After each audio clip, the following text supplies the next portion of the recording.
Compañeros, antes que nada un abrazo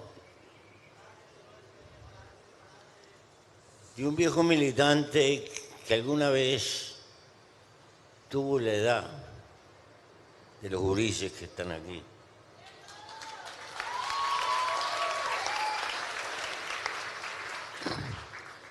Y que perteneció a una generación que tenía fe, que tenía confianza que iba a cambiar el mundo, que soñaba con un hombre nuevo, a partir de un esquema de ideas. Pensábamos que cambiando las relaciones de producción y de distribución íbamos a tener una humanidad mejor. Éramos prisioneros de las limitaciones de una época. Nuestro tiempo era muy ideológico, porque el mundo tuvo que romper con el mundo escolástico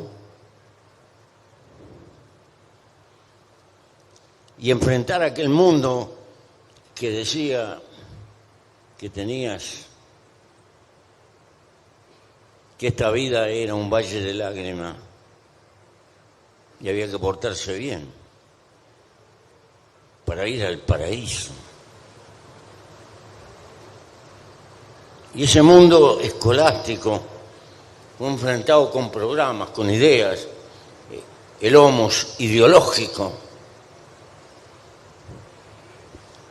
Y fue la Revolución Francesa y el sueño de la igualdad bajo los techos en los cuales vivíamos. Y se transformó en programa. Y la humanidad a los tumbos, como siempre. No pudo lograr semejante objetivo, pero vaya que avanzó. Porque allí hubo trabajadores que dejaron la vida peleando por las 8 horas.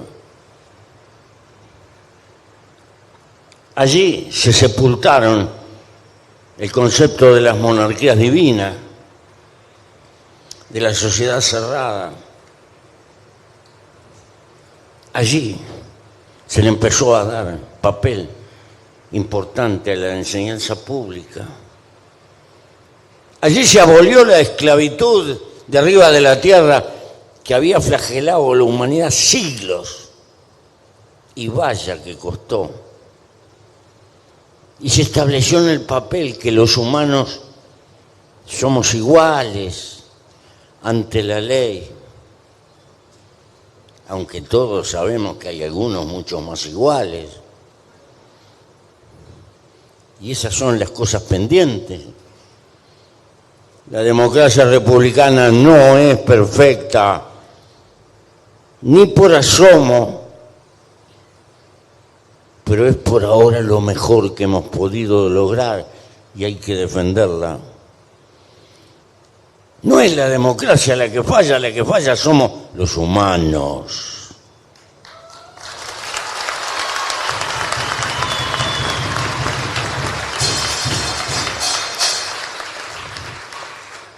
Pero no va a caer la mejora del cielo, como siempre, por generación espontánea. Va a caer del esfuerzo organizado de los humanos, que tampoco son dioses, ni son perfectos, ni pueden lograr maravillas de un día para el otro. Son humanos, pero solo juntándose. Porque en la historia humana no la cambian los caciques. Los caciques representan, pero los caciques en fila india no joden a nadie. Lo importante es el tamaño del pueblo, la fila india.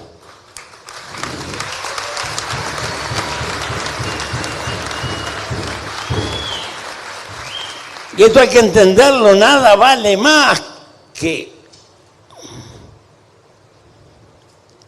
el conjunto del pueblo, que la humanidad. ¿Por qué? Porque los sapiens somos animales gregarios. Primero hay que interpretar lo que somos, cuál es el disco duro con el cual nos hizo la naturaleza. No somos como los pumas que pueden vivir en soledad y que se juntan para parearse. Los humanos, hace por lo menos 250, 300.000 años, que hemos vivido una larguísima historia que arrancó en el corazón de África, en grupos familiares de 30 a 40. Histórica. Y ese carácter de gregario que hizo posible que la marcha del hombre arrancara en el corazón de África y se extendiera por todo el mundo hasta llegar al Ártico y poblara los continentes y se cruzara con el Neandertal y fuera cambiando de pelo y de color porque se entreveró con otro. Porque somos hijos también del amor que está planteado ahí para obligarnos a reproducir y a hacer semilla, porque ese es el juego de la naturaleza que nos manda. Y entonces, pero como somos animales gregarios, aprendimos a cooperar para sobrevivir. Y es probable que otros eran más fuertes como los Neandertal, pero no tenían el instinto gregario, ya conocían el fuego. Y fueron los sapiens. Y hay que recordar lo que primero somos, conocernos. Tenía razón Aristóteles cuando decía, el hombre es un animal político, porque es un animal social. Necesita sociedad para sobrevivir. Y yo le pido a cada uno de ustedes que haga un ejercicio. Si tuviera que vivir en soledad, probablemente tendría apenas algún cuero para taparse la verija. Porque interdependemos, nuestra vida depende. Nos demos cuenta o no de los demás. Tengamos presente que la ropa que tenés puesta la hizo otro. Que el cachilo que tienes parado ahí, que el día que se te rompe precisas un mecánico, que cuando tu corazón está enfermo precisas un cardiólogo, y así sucesivamente. Si no fuera por la existencia de los demás, no podrías vivir, o vivirías en un atraso fenomenal. Hay que darse cuenta el valor que tiene la sociedad, muchachos. Por eso hay que pelear por la sociedad, porque nuestra vida pasa, pero el pueblo queda, y el pueblo son los hijos que están en esa entraña, nuestras queridas mujeres, los que van a venir luego de nosotros. Y cada uno de nosotros cuando nace recibe una herencia fenomenal, nos demos cuenta o no, eso que se llama civilización, que es la acumulación de la solidaridad desde aquellos que descubrieron el fuego y la rueda y la fundición y el arte, hasta los muchachos que están trabajando hoy en la biología molecular. Ese cúmulo de conocimiento que recibimos cuando nacemos merece que en honor a la vida intentemos luchar para dejar un mundo un poquito mejor para los que van a venir luego de nosotros, porque esa es la historia de la especie humana arriba de la Tierra. Les toca vivir una época complicada, muchachos, porque se ha generado una cultura de que triunfar es ser rico a cualquier costo, y que si no sos rico no triunfaste. aunque seas un cornudo de mierda, aunque seas un explotador de mierda, aunque vivas chupándole la sangre a otro, jodiendo a otro, pero tenés plata. No se come, no se canta. La vida es hermosa, con sus dolores, con sus negaciones, con sus angustias. Y es hermosa porque nuestras tripas no se quieren morir, pero se mueren. Y peleamos por vivir todo lo más que podamos, pero nos morimos. Y si no fuera hermosa, no sentiríamos esa necesidad de pelear por estirar la vida. Y entonces, la gran pregunta es, ¿en qué gastamos nuestra vida? ¿En pagar cuentas? ¿En confundir ser con tener? ¿O habrá que dejar un cacho de tiempo de nuestra vida para luchar por la suerte de los que van a quedar? ¿O habrá que dejar un cacho del tiempo de nuestra vida para cultivar los afectos? No cometer aquel error. Yo no quiero que a mi hijo le falte nada, pero le faltás vos porque te vas de madrugada y llegás de noche. Porque los seres humanos necesitamos afecto. Porque cuando sos joven necesitas tiempo para el sagrado rito del amor, que es la cosa más hermosa en las venas de nuestra juventud. Porque cuando tenés hijos necesitas tiempo para cultivar afecto. Porque cuando sos viejo necesitas tiempo para la melancolía, la nostalgia y el amor. El amor de viejo se transforma en una dulce costumbre porque hay que dispararle a la soledad. Y eso no es plata. Entonces, ¿a qué venimos a la vida? A ser puro sacrificio, a ser pagadores de cuenta, interminablemente una cuota atrás de otra, hasta estar acollarado, que no te quede tiempo para tirarte abajo un árbol, a perder el tiempo porque se te antoja. Y dicen libertad.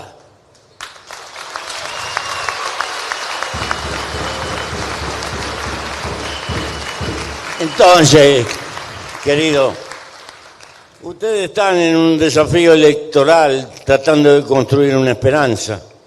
Y se juntaron y hay gente de muchos palos. Y algunos van a pensar, ¿qué hizo? ¿Qué entrevero que armaron? Sí. Porque cuando hay que cambiar, lo más importante es el objetivo. Y si andás pensando en lo que hiciste ayer, y esto no sirve a nadie, porque si nos miramos todos con una lupa, todos tenemos alguna raya, alguna matadura. Sí. Pero somos macanudos cuando somos jueces. Pero cuando somos actores no somos tan macanudos. Pero los pueblos se juntan o sucumben. Cuando los pueblos no tienen capacidad de juntarse para encontrar un destino mejor, están condenados. Por lo que les dije al principio, los caciques no cambian la historia, lo que cambia la historia es el tamaño del pueblo que lucha.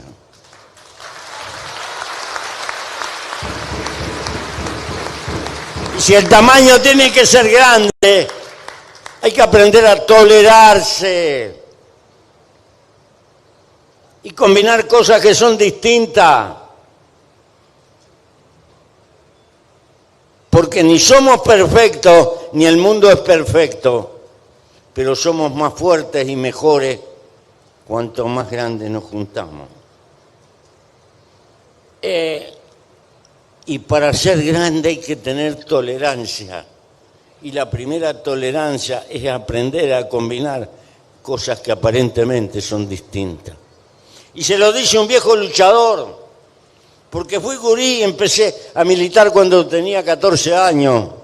Y en mi país había una izquierda tradicional, tan tradicional que tenía como 60, 70, 80 años. No jodía a nadie. Era un testimonio. Hasta la trataban bien y todo, la derecha, porque era como un animalito que estaba ahí y le ponía un poco de folclore al asunto. Testimonial.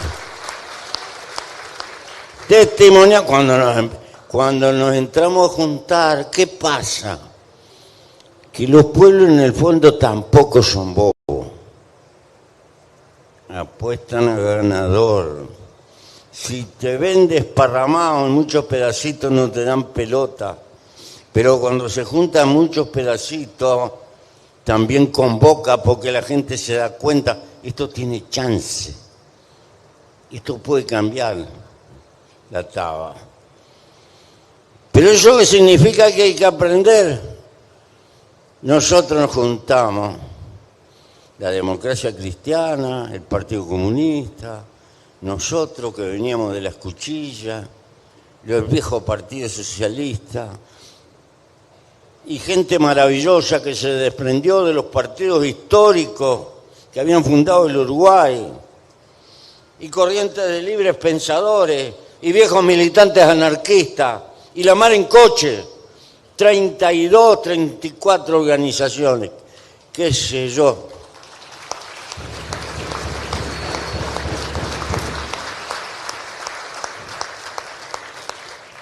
Y yo era joven todavía. Una vez vino de visita Fidel.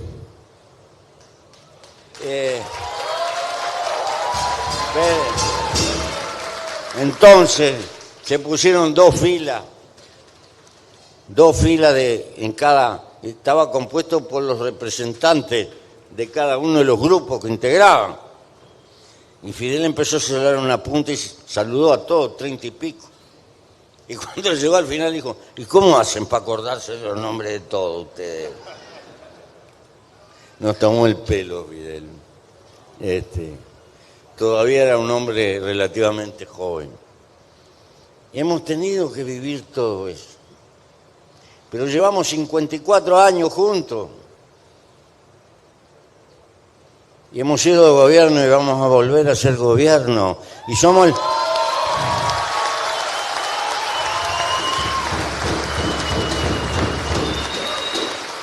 Queridos compañeros,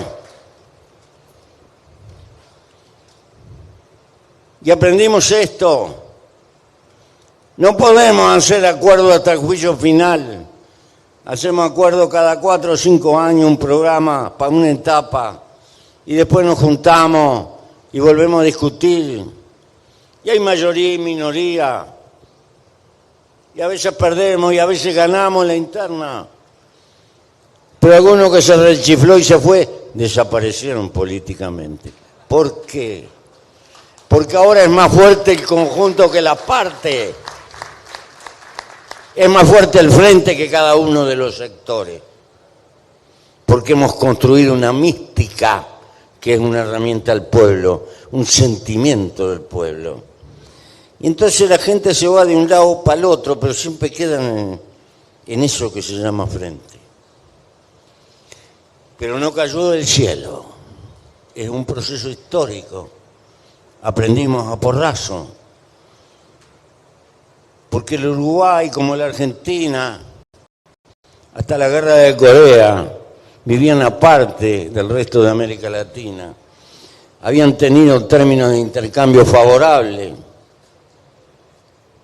Así como Argentina, que era casi la mitad del Producto Bruto de América Latina. Pero después de la guerra de Corea el mundo cambió. Y cada vez vendíamos más barato y comprábamos más caro y se derrumbó todo. Y aprendimos esta otra lección: cuando un pueblo está relativamente bien y cae de golpe, sufre mucho más que aquel que está siempre en el suelo. Porque el que está mejor cuando sucumbe siente un dolor que se transforma en rebeldía. Esa es nuestra pequeña historia. Pero es también nuestra historia que lo que nos pasó nos obligó a juntarnos y a aprender el valor que tiene en sí la capacidad de juntar cosas distintas, pero que anhelan un cambio hacia adelante. Y sé que hemos soñado mucho, que los cambios son más lentos que la necesidad lacerante que tienen los pueblos, pero hemos hecho bastante, hemos caminado bastante, nos queda mucho, hemos tenido sombras, pero lo vamos a lograr si nos mantenemos unidos, porque de lo contrario seremos vencidos. Porque en la historia humana las extremas derechas se juntan por intereses y las izquierdas se dividen por ideas. No tenemos que ser tan tontos, tenemos que aprender.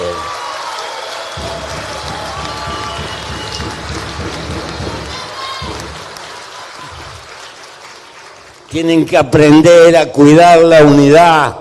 La unidad hay que respetarla como un valor supremo, pero hay que mantener la diversidad, porque la sociedad es diversa.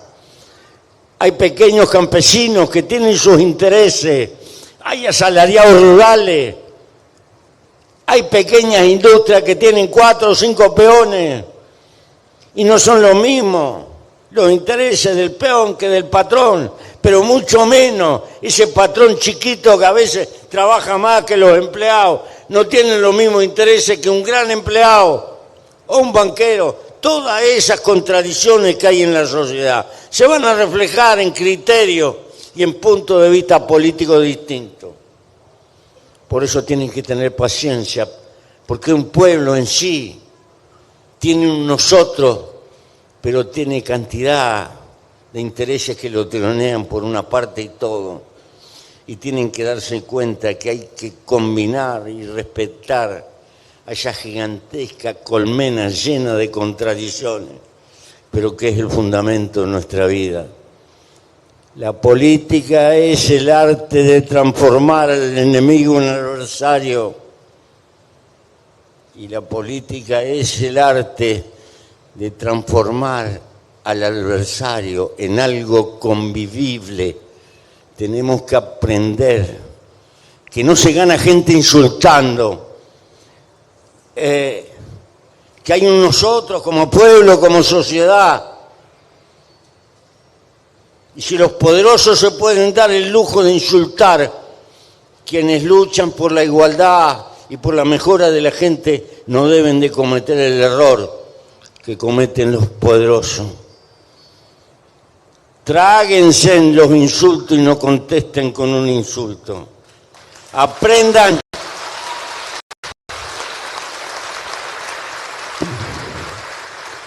Tenemos que aprender de los indios de América. No conocían el caballo. El caballo lo trajeron los invasores colonialistas. Y amansaban los caballos a palo. Los domaban, no, los aplastaban. Los indios inventaron otra manera. Averiguaban cuáles pastos les gustaban más y se los juntaban y se los daban en la boca y los acariciaban y los acariciaban y los acariciaban y les llevaba mucho tiempo, pero el caballo terminaba siendo un amigo, sobre todo los indios pampa. Cuando caía herido el indio, el caballo se quedaba al costado porque había pasado a ser un amigo. Y no lo amansaron a palo, lo amansaron a cariño.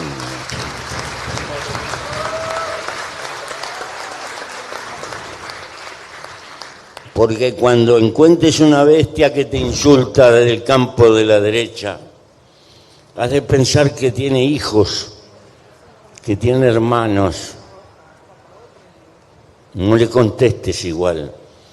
Seguramente que nunca lo vas a ganar, pero es suficiente que diga, yo discrepo, pero lo respeto porque te empieza a abrir la cancha en el conjunto de pequeños satélites que lo rodea.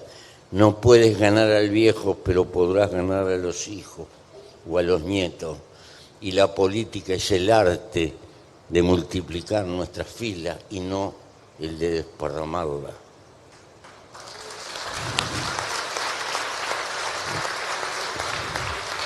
Entonces, queridos compañeros, están en una campaña electoral.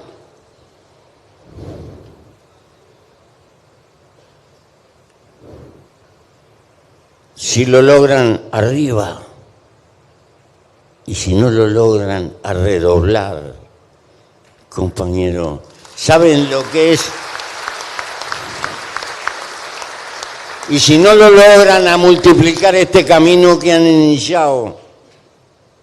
Porque este es el camino que construye esperanza y realidad a la larga, y no el otro estar atomizado, cada cual en su rancho, creyéndose el ombligo del mundo y no dándose cuenta que en el mundo, para hacer cosas importantes, hay que juntarse con los que tienen diferencias y tratar de encontrar objetivos nuevos. Se lo dice un viejo que fue sectario cuando joven, como cualquier joven, que nos creemos que con 4 verdades reveladas cambiamos el mundo. Lamento estando viejo no tener la fuerza de aquella época con la sabiduría de ahora, pero la naturaleza está bien hecha.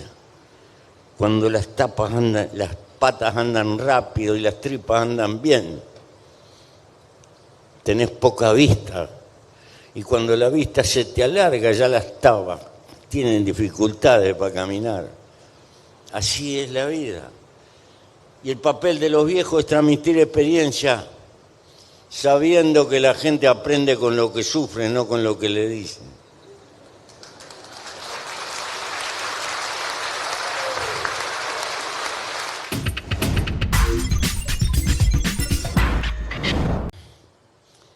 Tienen que ubicarse que hay una tarea formidable, jóvenes.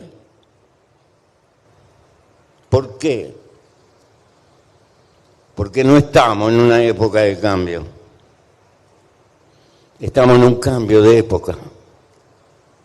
Hasta aquí el capital ha sido importantísimo como elemento de movilizar la economía y propender al desarrollo del trabajo y la tecnología de la gente.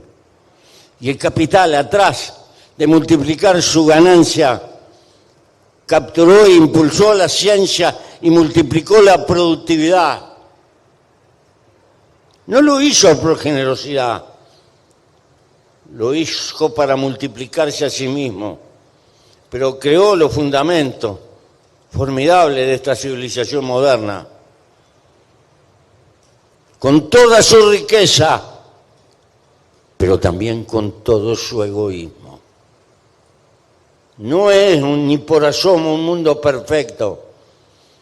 Es un mundo formidable, pero desafiante, que está entrando en una época donde el conocimiento cada día va a ser más decisivo.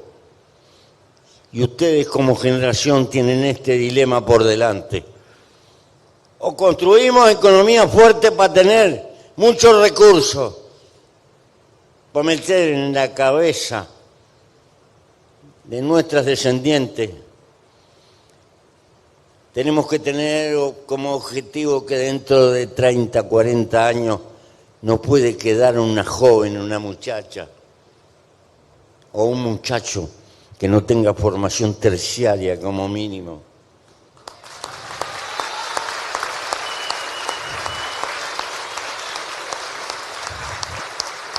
Yo no voy a vivir en ese mundo,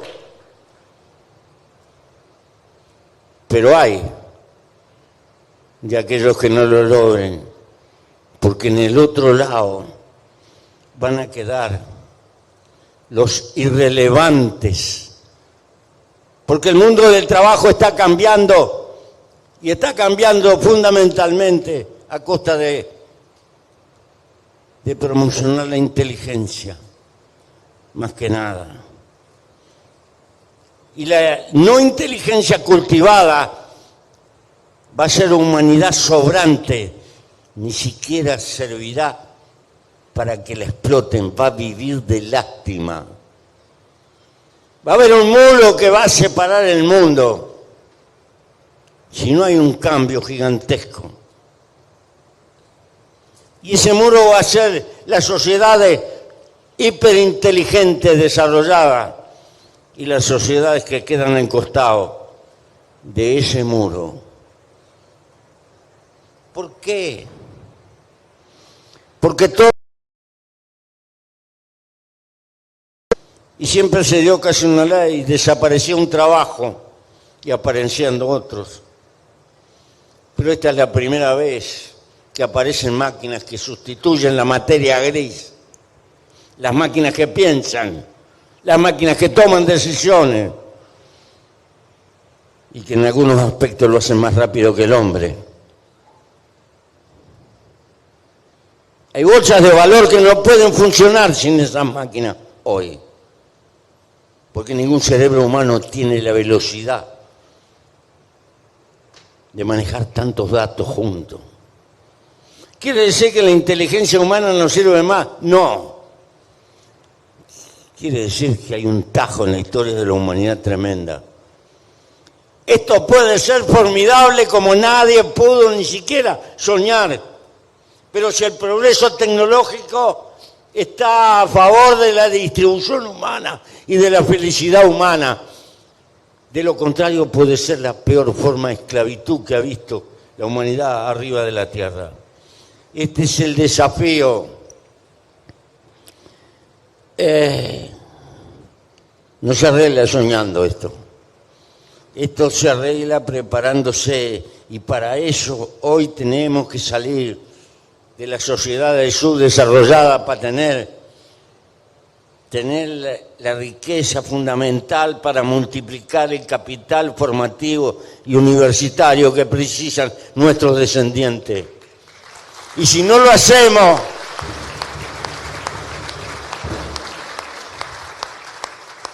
no crea que vas a arreglar a tu hijo o a tu hija porque le dejaste una casita o el problema económico desarrollado. Trata de dejarle la cabeza y el corazón trabajado, la inteligencia, porque lo que viene es desafiante. Entonces, tenemos que querer mucho a nuestros pueblos, pero quererlos mucho es ponerse un rumbo. Por encima de todas las diferencias, tenemos que salir del área marginada del mundo, del subdesarrollo. No por ser países desarrollados vamos a ser moralmente mejores. No se confundan. La riqueza no multiplica los valores del alma, pero la riqueza es un instrumento para educar nuestra cabeza. Necesitamos, la humanidad que viene va a tener que estudiar 20, 25 años y trabajar 10. Ese es el mundo que va a venir, más o menos. Y habrá ramas permanentes de investigación. Y más que la producción va a ser el talento descubridor. La naturaleza está llena de secretos y de cosas formidables. Casi no sabemos nada de la función biológica más importante que hay arriba de la Tierra, que es la fotosíntesis. Quedan misterios enormes para desentrañar. La agricultura del mar, el riego con agua salada, el llevar la resistencia de la xerófita a las plantas del desierto, a las plantas de cultivo, la adaptación al calor, Hay toda una batalla en el campo de la biología, por no hablar de lo demás. Entonces, queridos, ese es el papel que tienen las generaciones jóvenes. Pero recuerden, no me canso de insistir, industrializar un país no es llenarlo de chimenea, es generar más valor en menos tiempo. Es decir, multiplicar la calidad de nuestro esfuerzo por la vía del conocimiento y de la inversión en capital. Entonces, para que lo entiendan, el maíz que plantaba mi abuelo era un maíz de 700, 800 kilos. El maíz que se planta hoy, si está regado, puede dar 14, 15.000, 16.000 kilos. Si está bien cuidado. ¿Cuál es la diferencia? Este es un maíz híbrido, cruzado en biología, exigente, hay que ponerle fertilizantes, tiene un rendimiento formidable, pero hay mucho talento metido en esa semilla de maíz para lograr eso. Eso es industrializar.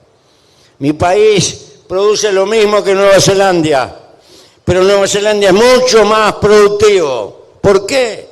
Porque no es lo que produce, sino cómo lo produce, con la cantidad de talento.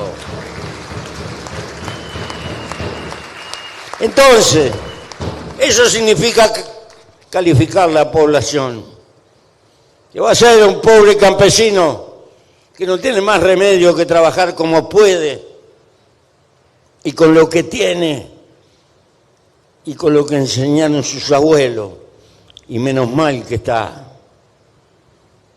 Pero no hay que despreciarlo, hay que ayudarlo, hay que promoverlo, hay que multiplicarlo.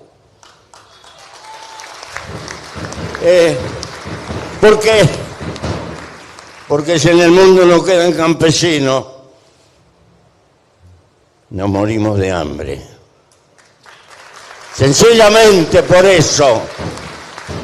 Entonces, hay una unidad entre la ciencia y el trabajo, y hay que apostar a eso para multiplicar los bienes, multiplicar los panes, multiplicar la esperanza.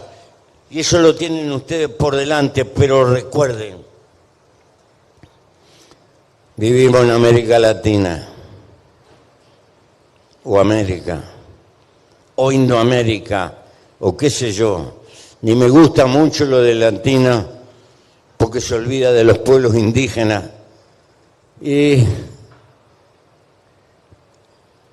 Pero fundamentalmente,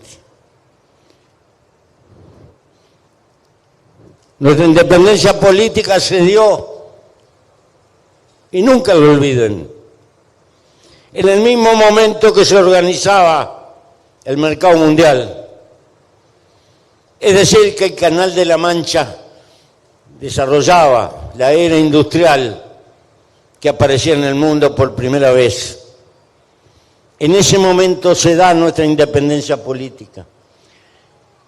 Y cada puerto importante de América tendió a formar un país.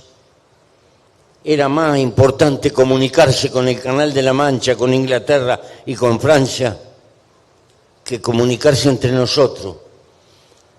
En la costa atlántica, la primera capital de Brasil fue Bahía por la exportación de azúcar y por la introducción de los esclavos que le arrancaban a África para trabajar el azúcar. El segundo fue Río Janeiro. En el Río de la Plata fue Buenos Aires, que tenía lío con el puerto de Montevideo, y por eso al final terminaron haciendo un tajo. Y Buenos Aires fue la punta del embudo, que se llama República Argentina, la pampa milagrosa del grano. Y lo mismo pasó en Colombia.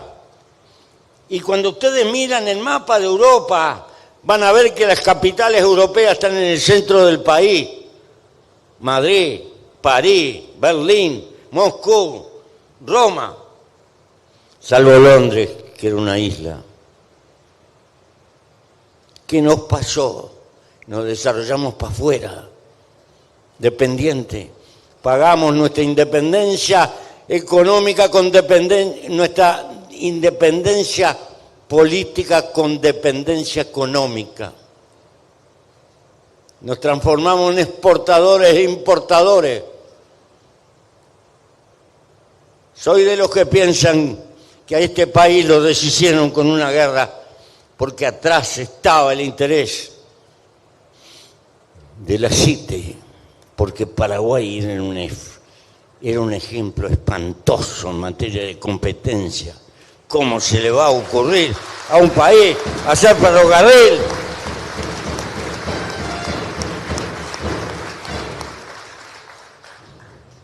Y aprovecharon las contradicciones locales para meterle fuego.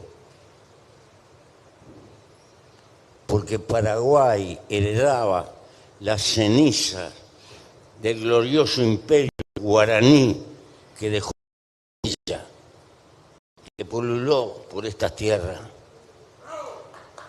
Y entonces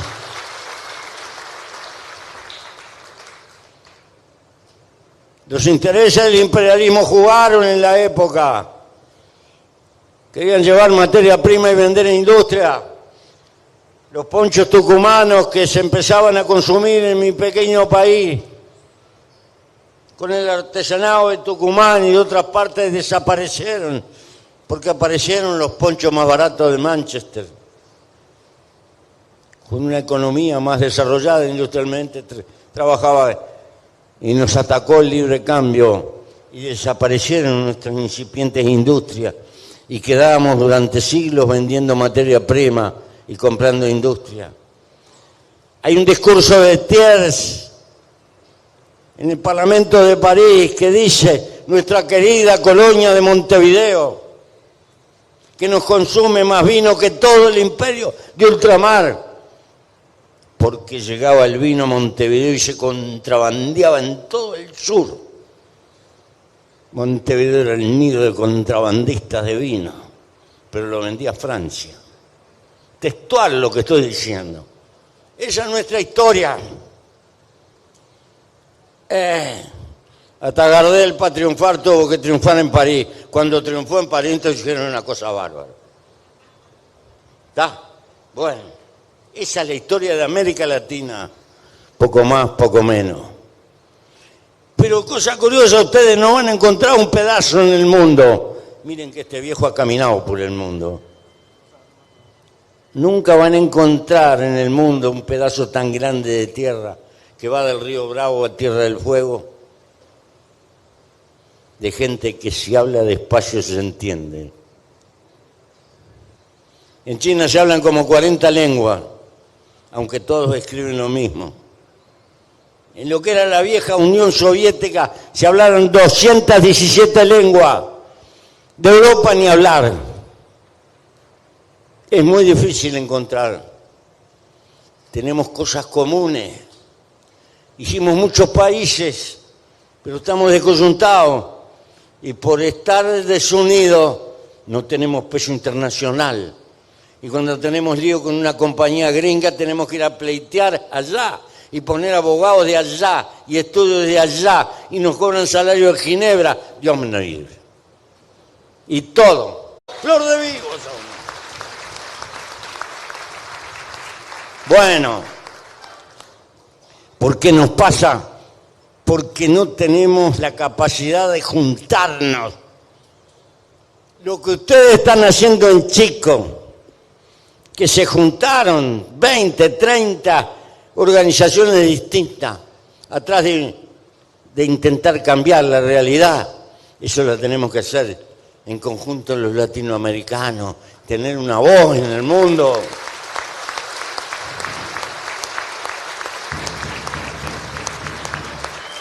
Fíjese lo abombado que somos.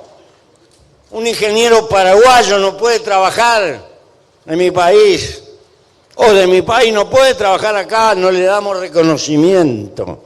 Y se van a trabajar a Estados Unidos, a Europa y trabajan. Somos belinunes. Un médico de acá no puede trabajar allá porque no le reconocen el título. Y así, ¿hasta cuándo? ¿Cuándo vamos a agarrar nuestras universidades por el forro y decir los que están formados en América son todos un mercado común? Nos dejamos robar nuestra inteligencia.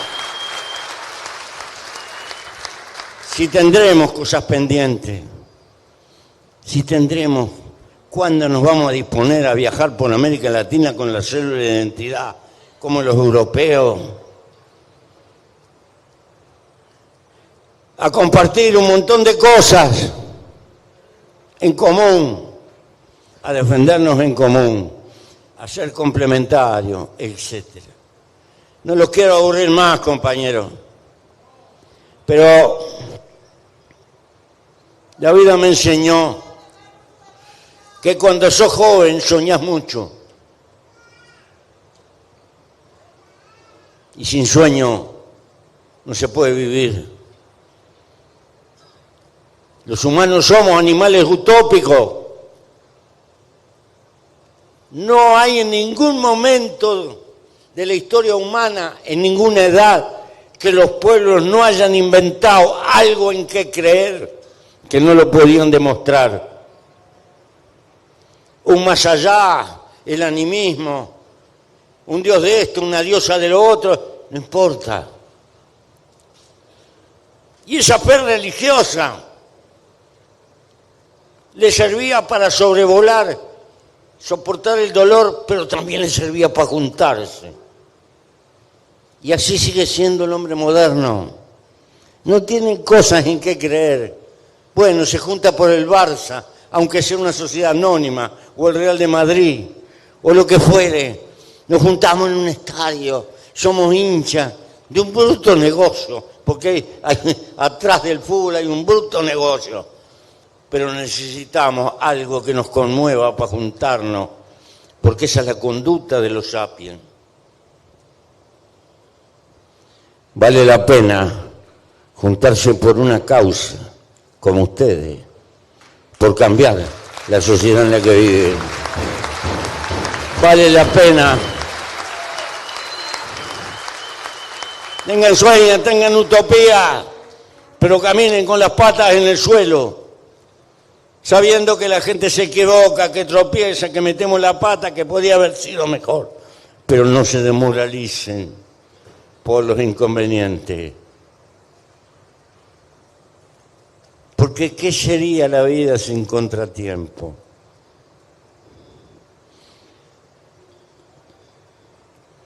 Más, les quiero decir,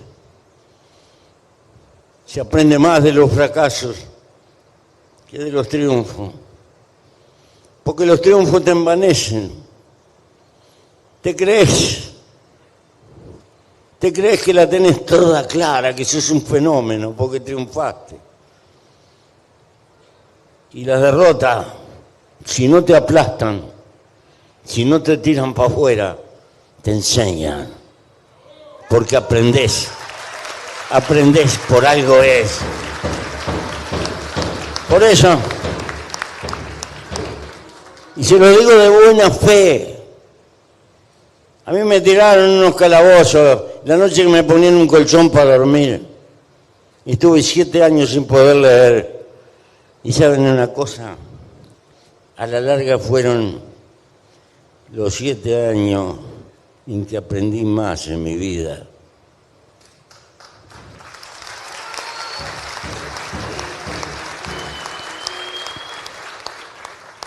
Porque me refugié, tuve que aprender a hablar con el que llevamos adentro, el que te enseña el secreto de la misantropía. Y les quiero dar un consejo, muchachos. A los muchachos, pierdan 5 o 10 minutos en lo posible cada noche cuando se van a acostar. Y hagan un balance de lo que hicieron en el día, si estuvieron mal, si estuvieron regular, si lo podrían haber hecho mejor.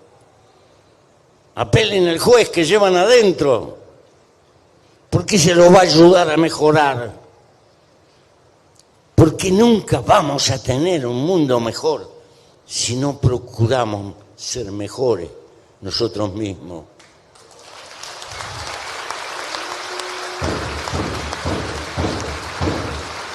Pero tenemos que aprender de nuestros propios errores.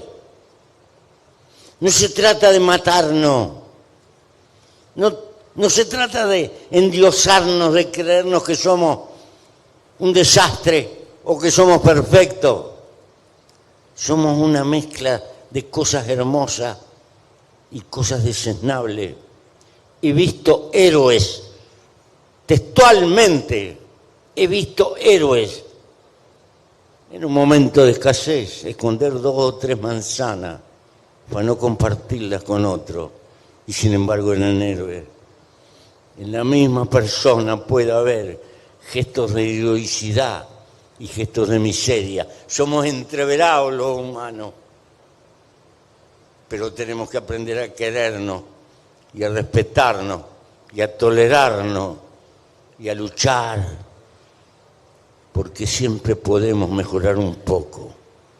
No construyan dioses de barro, pero no manden al barro a ningún humano. Tengan el coraje de vivir con fe, tengan el coraje de apostar a la vida. Juéguenle una fichita a la esperanza y sobre todo, júntense por una causa, mejorar la suerte del pueblo que los vio nacer. Hasta siempre y un abrazo.